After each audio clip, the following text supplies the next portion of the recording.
है। और वहीं केंद्रीय शिक्षा मंत्री धर्मेंद्र प्रधान के इस्तीफे के बाद छत्तीसगढ़ में राजनीतिक बयानबाजी तेज हो गई है। प्रदेश कांग्रेस अध्यक्ष दीपक बैज और नेता प्रतिपक्ष डॉक्टर चरणदास महंत ने इसे छात्रों के आंदोलन और लोकतंत्र की जीत बताया। कांग्रेस के प्रदेश अध्यक्ष दीपक बैज ने आरोप लगाया कि नीट छात्रों के देशव्यापी आंदोलन और सरकार के रवैये के कारण प्रधानमंत्री को शिक्षा मंत्री से इस्तीफा लेना पड़ा। वहीं केंद्रीय राज्य मंत्री तोखन साहू ने कहा, धर्मेंद्र प्रधान ने बड़े मन और जिम्मेदारी के साथ ये पद छोड़ा है। तो देखिए, रायपुर में आरोप प्रत्यारोप का दौर तेज हो चुका है। हम अब तक देखते आ रहे थे जंतर मंतर में इतना बड़ा प्रदर्शन पूरे देश के युवा और छात्र पहुंच चुके हैं, वो शांतिपूर्वक प्रदर्शन कर रहे हैं, लेकिन मोदी सरकार अपनी सल्तनत को बचाने के लिए पूरी फौज खड़ा कर दी है, लेकिन तब भी छात्रों के क्रांतिकारी आंदोलन को नहीं रोक पा रही है। पूरे देश से जंतर मंतर पहुंच रहे हैं। ये पूरे जंतर मंतर तक नहीं, आज छात्रों का गुस्सा और आक्रोश प्रदेश के हर बड़े शहर से लेकर छोटे शहरों तक पहुंच चुका है। आज रायपुर में कल बड़ा प्रदर्शन होने जा रहा है। देखिए, माननीय धर्मेंद्र प्रधान जी की इस्तीफा की जो सूचना आई है, मेरा जो व्यक्तिगत मत है कि उनको इस्तीफा नहीं देना चाहिए, क्योंकि सिस्टम है, सिस्टम बहुत बड़ा रहता है, हजारों कर्मचारी रहते हैं, कहीं भी कोई भी लीक पॉइंट हो सकता है। कोई भी मिनिस्टर थोड़ी चाहेगा कि वहां पे कोई गड़बड़ हो। अब किसी एक व्यक्ति का सजा पूरा विभाग भुगते या कोई माननीय मंत्री भुगते, ये बिल्कुल न्यायोचित नहीं होगा। कल माननीय प्रधानमंत्री जी ने इसमें इस पूरे जो नीट परीक्षा का जो लीकेज को सुधारने के लिए बहुत से परिवर्तन किए। हमेशा कांग्रेस पार्टी लोकतंत्र के लिए लड़ती रही है, लोकतंत्र के साथ चली है। छात्र छात्राओं ने जो अपने समस्याओं को लेकर जो उनके जीवन के साथ खिलवाड़ हो रहा है, अत्याचार हो रहा है, दुराचार हो रहा है, नीट की परीक्षाओं में हजारों छात्रों के बर्बाद हुए भविष्य, उस भविष्य को सुधारने के लिए लगातार वो प्रयास करते रहे। तो ये जीत जो हुई है, लोकतंत्र की जीत हुई है, हमारे बच्चों की जीत हुई है। आदरणीय धर्मेंद्र प्रधान जी एक बड़े मन के साथ उस शिक्षा जगत से जुड़े रहे, विद्यार्थी जीवन से राजनीति में आए, शिक्षा जगत में काम करते करते करते वो शिक्षा मंत्री बने, बहुत सारे काम किए हैं और उन्हें पूरी जिम्मेदारी के साथ नीट पेपर लीक होने के बाद सरकार पूरी जिम्मेदारी के साथ फिर से पेपर कराया, परीक्षा हुई, रिजल्ट भी आ गया। और वहीं बिलासपुर में नए थाना प्रभारी और प्रशिक्षु डीएसपी आकाश चौधरी ने पदभार संभालते ही अपराधियों के खिलाफ कड़ा एक्शन अपना लिया है। चार्ज संभालने के दूसरे ही दिन पुलिस ने गुंडे, बदमाशों और अड्डेबाजों के खिलाफ बड़ी कार्रवाई शुरू कर दी है।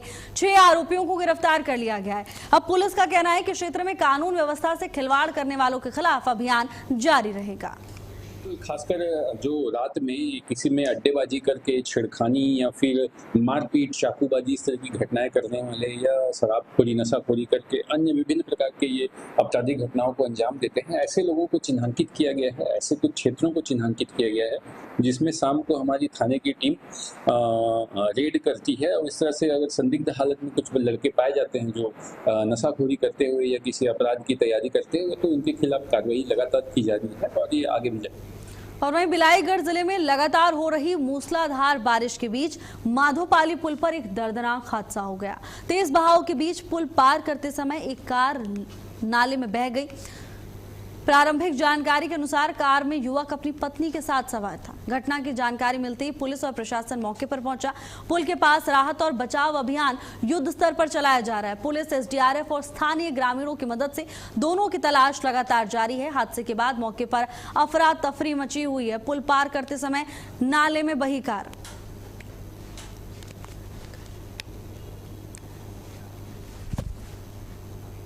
खबर कोरबा से है, जहां सनसनीखेज वारदात की खबर सामने आई है। ये पूरा मामला कोरबा का बताया जा रहा है। 65 साल के बुजुर्ग की मौत के बाद पूरे क्षेत्र में हड़कंप मच गया।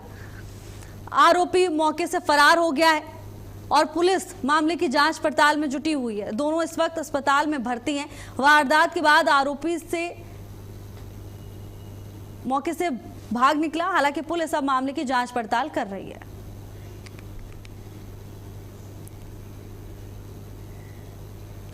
खबर दुर्ग से है, जहां एक जनरल फिजिशियन डॉक्टर को 17 साल के नाबालिग लड़के के साथ अश्लील हरकत करने के आरोप में गिरफ्तार किया गया है। जानकारी के मुताबिक पीड़ित नाबालिग युवक मेडिकल सर्टिफिकेट बनवाने के लिए डॉक्टर के पास पहुंचा था। चेकअप के बहाने डॉक्टर उसे दूसरे कमरे में ले गया और उसके साथ गलत तरीके से छेड़छाड़ की। मामले की जानकारी मिलने के बाद नाबालिग ने पहले अपने दोस्तों को और फिर परिजनों को पूरी घटना को लेकर जानकारी दी। परिजनों की शिकायत पर पुलिस ने तुरंत कार्रवाई की है, आरोपी को गिरफ्तार किया है। बोरसी में एक निजी अस्पताल में एक डॉक्टर के द्वारा जब चेकअप के लिए माँ बाप अपने बच्चे को 17 वर्षीय बच्चे को लेके गए तो यह आरोप सामने आया कि बच्चे के साथ उस डॉक्टर ने कुछ अभद्र हरकत की, उसके प्राइवेट पार्ट्स को टच किया और उसके साथ प्रताड़ित उसको करने की कोशिश की सेक्सुअली। जिसके बाद जो पीड़ित पक्ष है वो हमारे पास आए थे रात को, और जिसके बाद संज्ञान में लेते हुए पद्मनाभपुर थाना पुलिस ने अपराध दर्ज कर दिया है और जो आरोपी डॉक्टर उसको गिरफ्तार कर लिया है। बेमेतरा जिले में शासकीय भूमि पर कथित अतिक्रमण को लेकर बड़ा विवाद खड़ा हो गया। खेल मैदान के लिए प्रस्तावित जमीन पर कार्यवाही की मांग को लेकर ग्रामीणों और प्रशासन के बीच तीखी नोकझोंक हुई। हालात इतने तनावपूर्ण हो गए कि आक्रोशित ग्रामीणों ने मौके पर पहुंची तहसीलदार और नायब तहसीलदार को कुछ समय तक घेरकर अपनी मांगों पर अड़े रहे। बाद में प्रशासन के आश्वासन के बाद मामला शांत हुआ। ग्रामीणों का कहना था कि लंबे समय से लंबित अतिक्रमण के मामलों में कार्रवाई नहीं की गई, जबकि नए मामलों में नोटिस जारी कर दिए गए हैं। अब इसी बात को लेकर ग्रामीणों ने प्रशासनिक अधिकारियों का विरोध किया, निष्पक्ष कार्रवाई की मांग की। एसडीओपी की मौजूदगी में प्रशासन ने आश्वासन दिया है कि लंबित अतिक्रमण संबंधी शिकायतों पर 3 अगस्त से विधिवत जांच और कार्रवाई शुरू की जाएगी। बलरामपुर में 2 पक्षों के बीच जमकर मारपीट हुई। विवाद इतना बढ़ गया था कि ट्रैक्टर से भी कुचलने का प्रयास किया गया।